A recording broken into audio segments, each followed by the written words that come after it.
The river had been flowing through the valley for longer than any of the villages along its banks could remember. It was not a loud river. It had learned, over all those long, green years, how to move without shouting. It slipped past the roots of old willows. It curved around smooth gray stones. It stretched out flat in the meadows where no one was watching.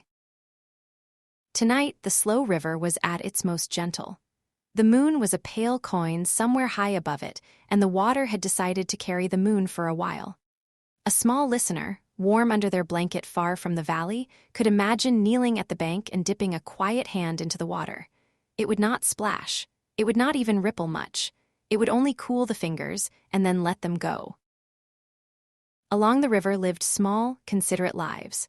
A heron stood in the shallows with one leg tucked up, as patient as a garden statue.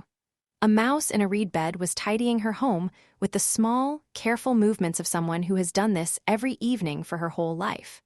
A moth drifted along the bank and did not land, because the night air was exactly what it wanted to be doing.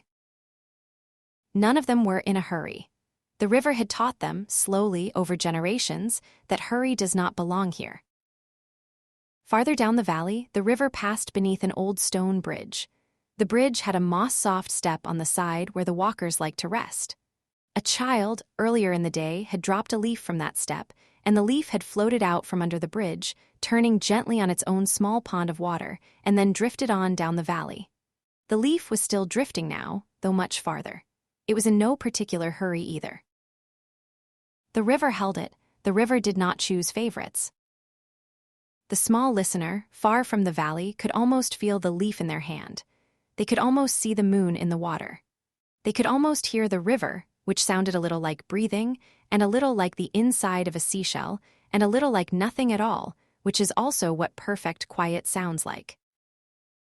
Along the banks, a line of tall grasses moved in a slow, gentle sway, as if counting to themselves.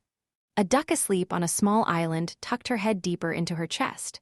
A fish under the surface made one soft turn and chose a new patch of dark to settle in.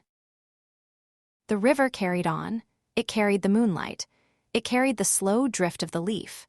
It carried the soft hum that rivers hum when they think no one is listening.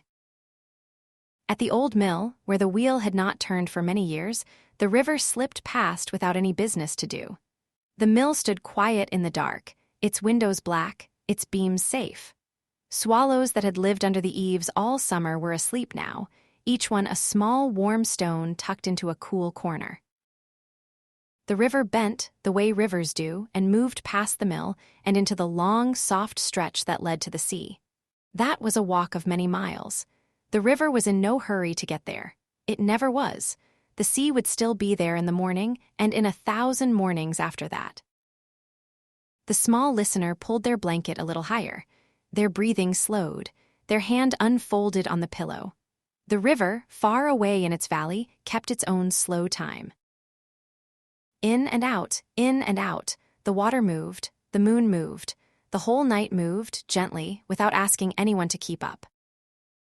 And the river went on, quiet and kind, carrying the valley toward sleep. And as the night grows quiet, remember this. You are safe, you are loved.